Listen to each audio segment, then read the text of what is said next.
let's move to the chapter 6. Tom receives instructions. Tom receives instructions from the king how to behave as a prince, covering up his madness. He is helped by Lord Hertford, that is his uncle, and Lord St. John. Everybody, including the king, wants him to stop speaking about his pauper's life and everything and behave like a prince, because if he behaved like a pauper, if he reveal his madness, it could be a serious matter in the country, because if the through hair to the crown becomes mad like this, it will be a serious matter, because of that everybody instructs him to behave like a prince, so he obliges. If you take a quick look at the summary of the passage, we see Tom's presence in the council meeting. In this council meeting, he tries to make several blunders, and in that instance, he is helped by several persons around him. First by Lord Hertford, when he tries to do something, when he speaks something unnecessary, Lord Hertford instructs him how to behave in the meeting, how to speak and what to speak and what not to speak. And later, when he has the time to play with his sisters, Lady Elizabeth very understandingly interferes in his matters and helps him to deal with the situation. Especially Elizabeth helps to cover him from Lady Jane. And finally, we see the guardians, especially Lord St. John, feels somewhat suspicious about the genuine nature of this prince. He wonders whether what will happen if this is not the true prince. For that one, Lord Hertford strictly criticizes and finds him this is the highest treason if he speaks something like this. Because of that, both of them finally decide this is the true prince. So they forget about all their suspicions and decides to treat the prince as he is the prince. If we move to the text, first of all we see in the council meeting he tries to behave in a mannerly way, because there are certain elders around him, so he wants them to be sit in front of them. But unfortunately he doesn't know who is superior here. Because of that, Lord Hertford promptly comes and helps him not to do so. In the latter part of the first page, we see Lord St. John comes with the errand from the king. King wants him to cover up his all these madness about he is a poor person. He wants the prince to behave as a prince, because everybody wants to cover up this madness, because if it not happens so, that would be a serious matter in the kingdom. That would create chaos in the kingdom. Because of that, everybody wants to cover this up. Further in the errand, king reminds the prince to consult Lord Hertford and Lord St. John if he has any problem, and Lord Hertford and Lord St. John are strictly instructed to help the prince if he has any necessity or anything to be clarified.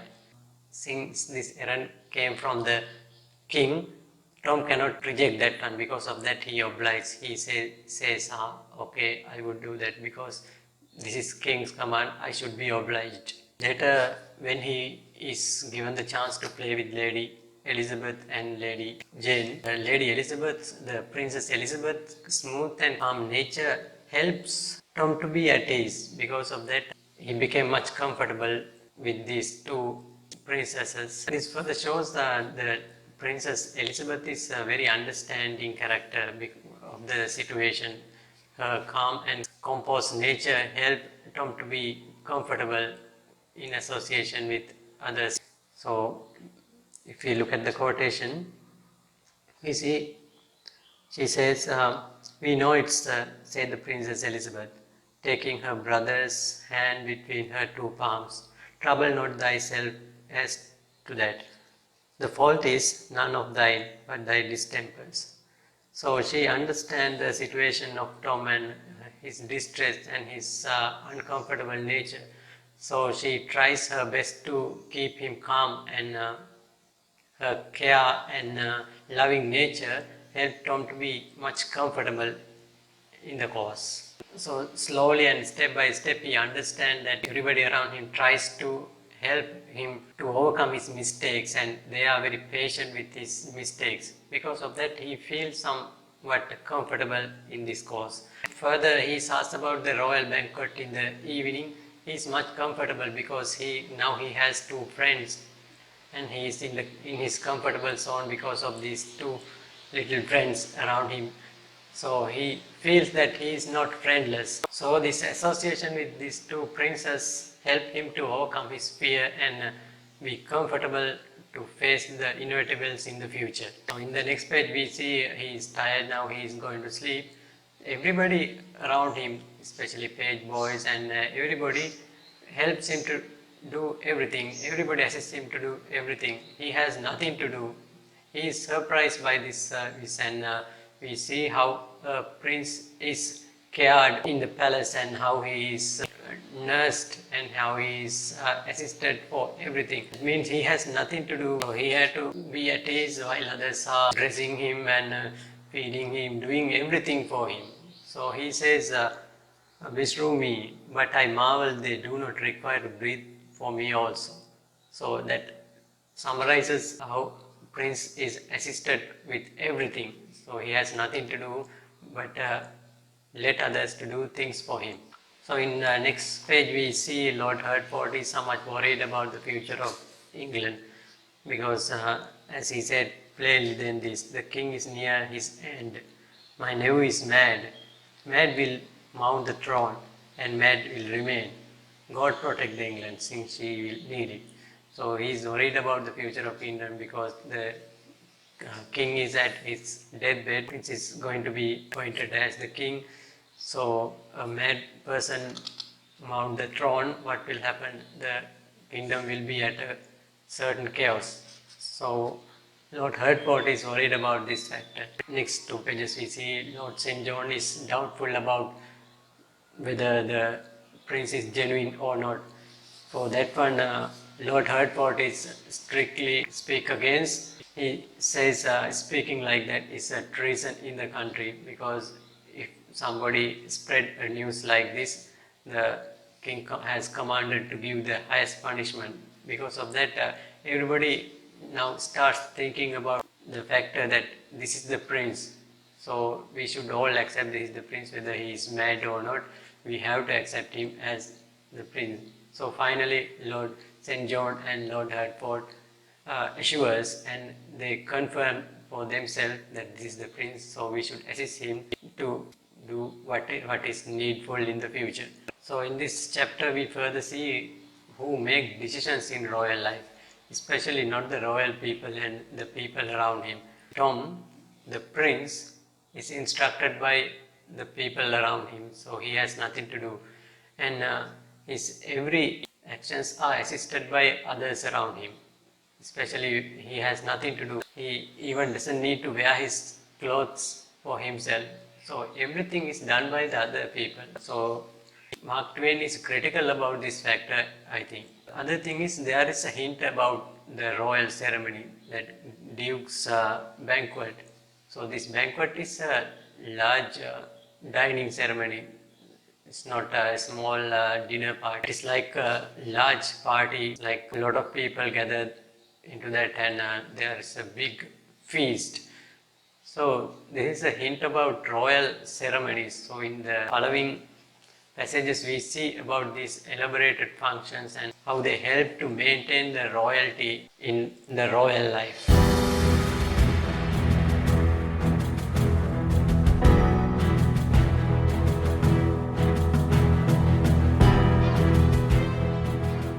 So we move to the 7th chapter, Tom's first royal dinner. This royal dinner is an elaborate version of a dinner. It's not like a dinner party of modern day.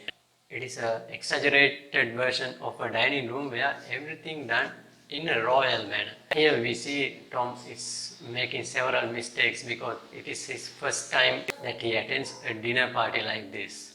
If we look at a quick summary of this short passage, Tom makes several mistakes that confirms the rumors about his madness and everything. But everybody around him are very patient, as they have been duly instructed not to show a surprise upon the prince's mad behavior. Because of that, he doesn't feel that he is doing a mistake.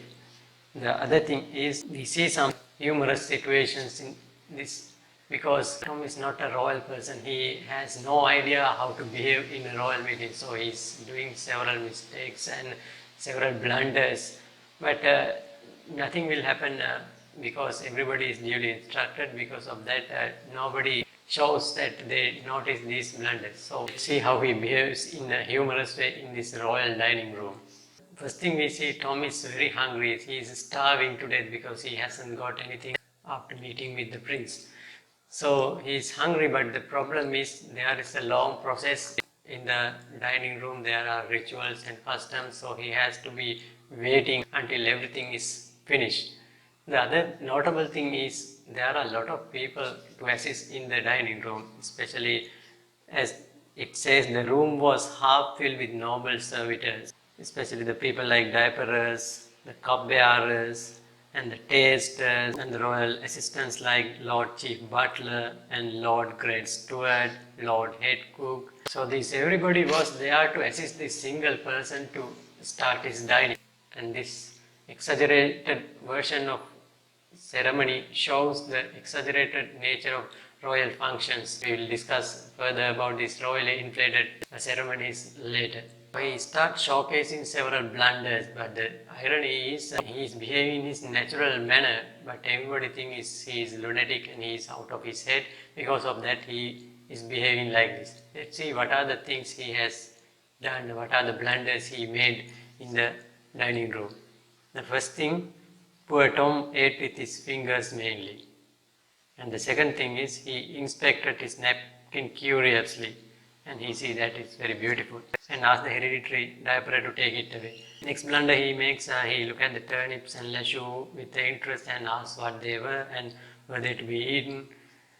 And finally, he, after everything, he fills his pocket with nuts. And all these things are patiently overlooked by others because everybody was thoroughly instructed not to show any surprise upon this misbehaviors of the prince. Because of that, he doesn't feel that he is doing a mistake or he is doing some blunders. So the other notable thing we see here is everything is done by others. So he has nothing to do. Everybody is there to assist him.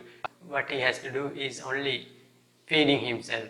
And finally, he steals some nuts. That is the only thing is done by himself, as he said. So after filling his pocket with nuts, he feels embarrassed because he has no idea whether he has done a mistake or not. So on the spot, there is another interesting happens. He starts itching his nose. So he doesn't know what to do, what custom is there to itch nose. So that is humorous. He is patient and he is trying himself best to hide his itching of the nose, but finally he asks whether there is a custom to itch nose or not. The thing is, alas, there is no custom there. So everybody is in astonishment what to do because there is no royal hereditary scratcher. The other thing is nobody can touch a prince. That is the divine right of a prince. Nobody can touch a prince. If he is to be touched, there should be a person appointed for that.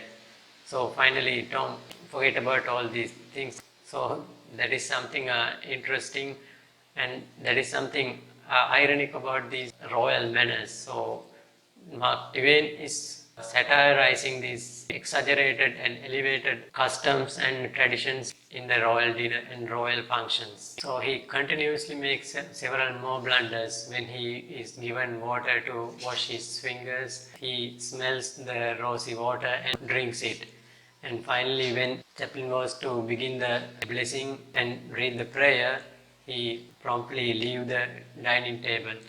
So nobody shows any disrespect about this behavior of the prince. The other thing is, this is dramatic irony because the readers know this is not the prince, this is the pauper. So his acting is genuine and he behaves in this manner because he has never been attended to a royal ceremony like that. Thing is, the characters in the story don't know that. So they believe that prince has gone mad. He is out of his wit. Because of that, he behaves in this manner. So finally, he goes to his royal chamber and starts eating his nuts leisurely because that is the only place he can eat something without being watched. So he enjoys that leisure time in an enjoyable manner. In a way, the writer Mark Twain is critical about the behaviors, these pompous and elevated behaviors of royal people, because there are people in the society, they don't have even a crumb to eat. While they are suffering, the royal people having an excessive amount of food and excessive amount of luxury without caring about the people in the society. So that might be another reason Twain is elaborating, and he describes vividly these kind of functions in story. So in this chapter we taste the exaggerated nature of a royal ceremony. We will further see these kind of ceremonies in the, so we can see what kind of attitude the writer bears about these kind of ceremonies. We see some humor in this chapter. This raises another theme also, that genuine and truthful behavior has become a cause to humor. So that is also somewhat ironic in that sense.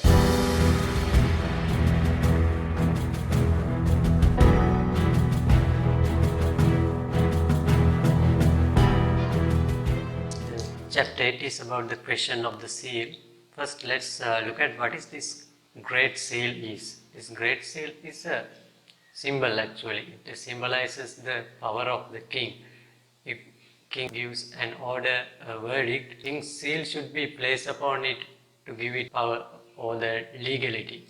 So this great seal has the power of king actually. So that symbolizes the power of king also. In this novel also, the great seal plays a major role. So we'll see it in the future. So if we take a quick look at the summary of this passage, king wanted the Duke of Norfolk to be dead before his death, because he understands now he is going to die, he is at the verge of death. But before his departure, he wants him to die. But the problem is, he has given the great seal to the prince, but unfortunately the prince has forgotten where he has kept it. Because of that, he can't enact, he can't give power, the legal power to the document. Because of that, the Duke of Norfolk's death is somewhat postponed, but not fully. If we start reading the text closely, at the very first chapter we see the king's failed impulses shows that he is going to die. So king understands it. As he said, mine end is now at hand to say this warning, and my failed impulses do confirm it. But he wants the Duke of Norfolk to die before him. As he said, I die till he go before. So that shows he has this vengeance. He wants to kill Duke of Norfolk before his departure from this world. But in next page we see the Lord Chancellor cannot proceed because he can't continue the paperwork without the Great Seal. So he inquires about it. So the king tries to remember where he had kept it, but he cannot remember it. The Lord Hertford reminds king that he had given the seal to the prince. So king remembers and asks them to inquire it from the prince. But as they reply, the prince cannot remember where he had kept it. So king says not to worry the prince because he is already in a sort of dilemma, and because of that he asks them not to trouble him. But the king requires Duke of Norfolk to be dead. Because of that, he pushes the parliament to give the agreement to kill Duke of Norfolk. As the text says, the slavish parliament gave their royal assent to the work.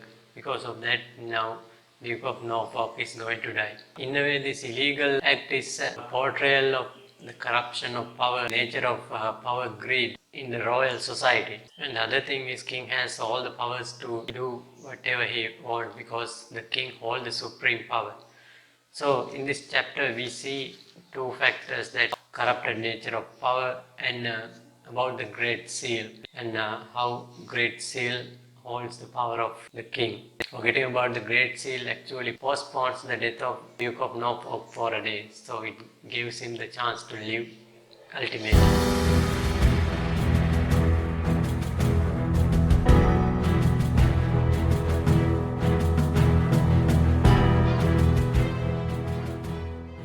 Look at the next chapter, the river pageant. So it is about another elaborated, extravagant ceremony. So that shows the showing of nature of royalty. And further, this chapter is very important because Tom is going to be changed from the Tom from Awful Court to the Prince of England. So these ceremonies has the effect to change people. So that factor is vividly shown in this chapter. So Mark Twain is vividly elaborate and he describes the ceremonies up to the smallest details of the ceremony. Because of that, reader can visualize the picture of this ceremony. So reader can experience the extravagant nature of these ceremonies. So in the first 2 pages we see the extravagant and elaborated function, and writer does not miss even a single event. Because of that elaborated description, reader might feel that he is among the crowd in this ceremony. It further elaborates about the escorting ceremony and how majestically the prince is dressed and this everything. So this every majestic nature is necessary for royal people to keep them separated from the ordinary people.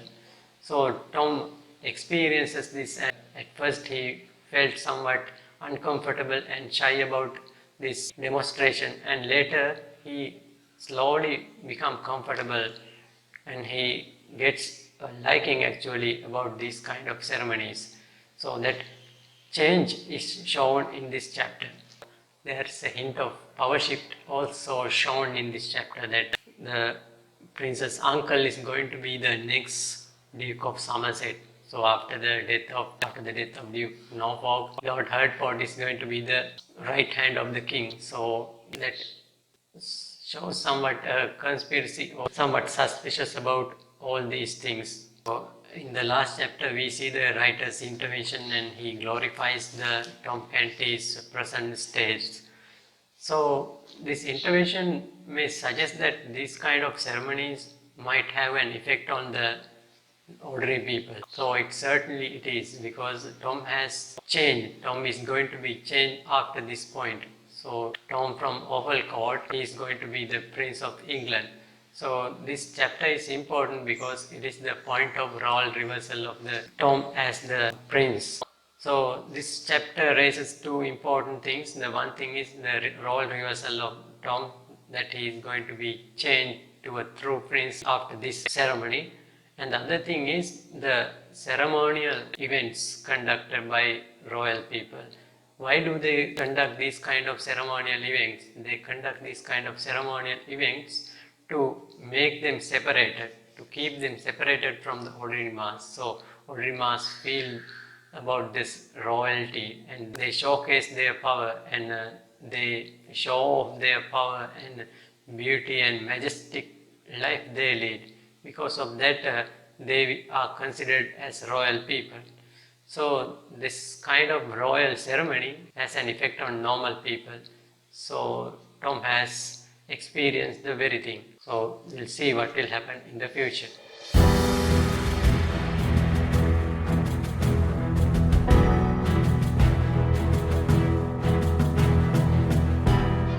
Let's move to chapter 10, The Prince in the Toils. While Tom is enjoying and comfortable in his position, the prince is experiencing hardships and troubles in the abode of John Canty, and he is getting constant thrashing and he is not enjoying the experience at all. So if we look at the summary of this passage, the first thing is Edward is put into a trial. He constantly said that he is the prince and he is not the pauper.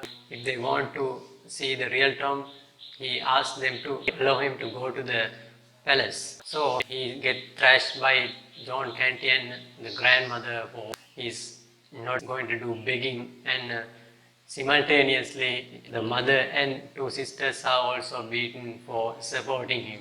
However, we see the mother's gentle nature and caring nature of these 2 sisters soothes him, and he is very thankful about their caring behavior.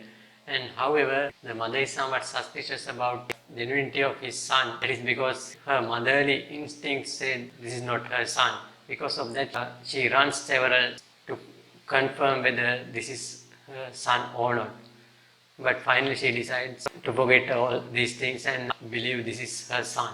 So during the course we come to know that Father Andrew is killed by John Canty. In the very beginning we see somebody is hit by the cudgel of John Canty, and that person is Father Andrew. So that is a very pathetic incident in the story. Because of that incident, John Canty becomes a criminal and guards are after him. Because of that, he and all the family is going to run away from the house. On the way they come to know the news that new prince is going to be nominated.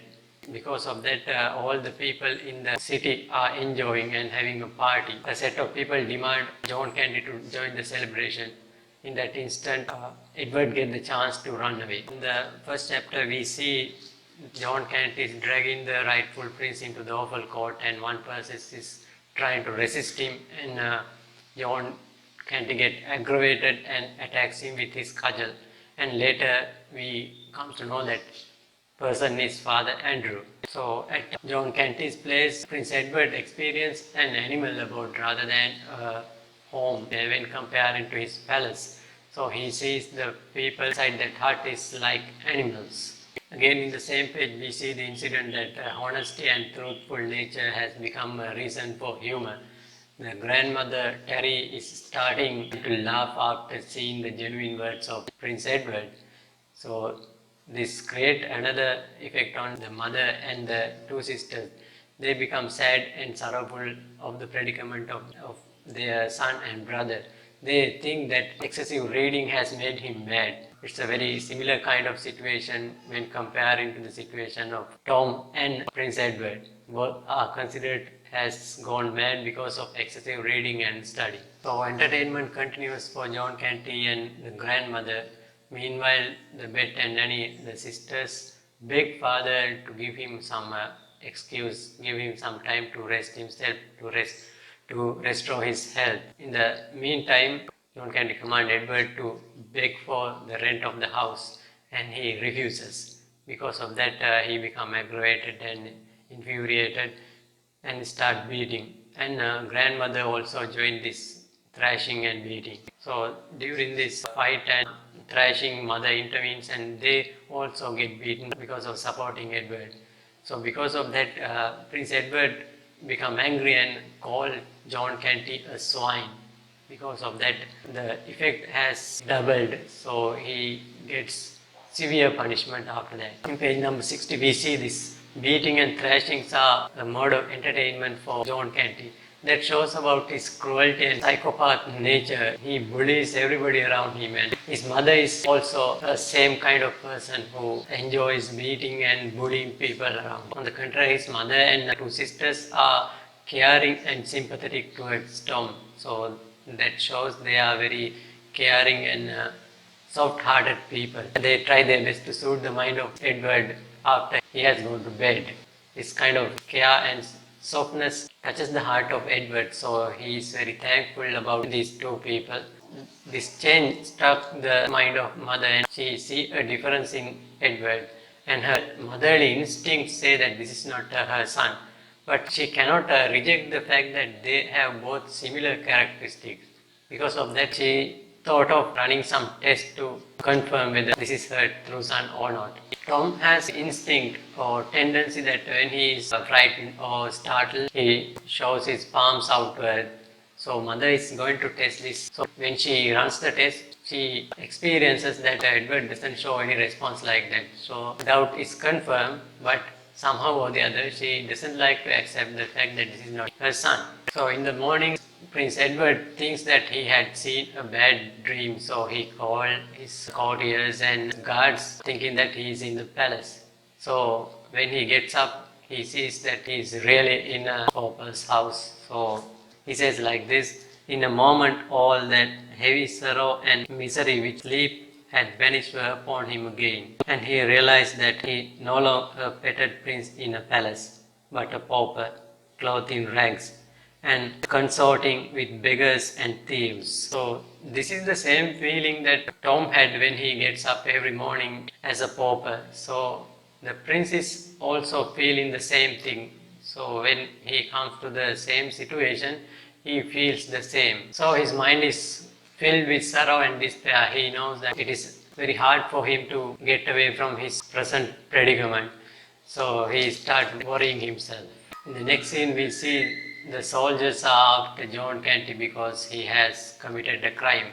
So later we come to know that he had killed Father Andrew at the first place. So that is a very pathetic situation because Father Andrew was the person to rescue the people in that awful court. So his death is a huge loss for Tom and the children and everybody in the awful court. So now John Canty and everybody is going to leave the place. On the way they come to the news that the prince has been nominated as the future king. So all the people in the city celebrate this. John Canty is asked to join a celebration called drinking in a loving cup. This loving cup is something people drink wine in the same cup and share their cup among each other to take a loving sip. So to join the celebration, to join the loving cup, John Canty has to release his both hands because the cup is somewhat big, so he has to use his both hand to take the sip. This gives the chance to Prince Edward to run away. So he does not miss this chance and he runs away from John Canty. So Edward heard the news of the nomination of new prince. So he starts suspecting Tom as he has taken advantage of the situation and stole his rightful place as the prince. So his royal ego is hurt and he is aggravated and he is thinking of giving Tom a terrible punishment. That punishment is a terrible capital punishment which is called hanged, drowned and quartered. So this punishment is done first. The prisoner is hanged. Before he dies, he cut loose and he is drowned in water. And finally, he is mutilated into pieces. He is cut into pieces alive. So that is a terrible punishment for a person or a prisoner to give. So that tells about the royal ego of this prince. So that reveals another evil side in the characteristic of Prince Edward. So Prince Edward sets a new goal to his life. He is going to visit the Guildhall, the marketplace in the city, and he is going to reveal himself and he is going to stop this coronation ceremony and everything, and he wants to redeem his rightful place and give the punishment to Tom. This chapter contrasts the life of Tom in the palace and the life of Prince Edward in the awful court. So we see the difference between those two situations where Tom is gaining his confidence as a prince and the actual prince is suffering himself because of numerous hardships. So the other things, we see a hidden evil inside of Edward's character. We see a tragedy of Father Andrew's death in this chapter too.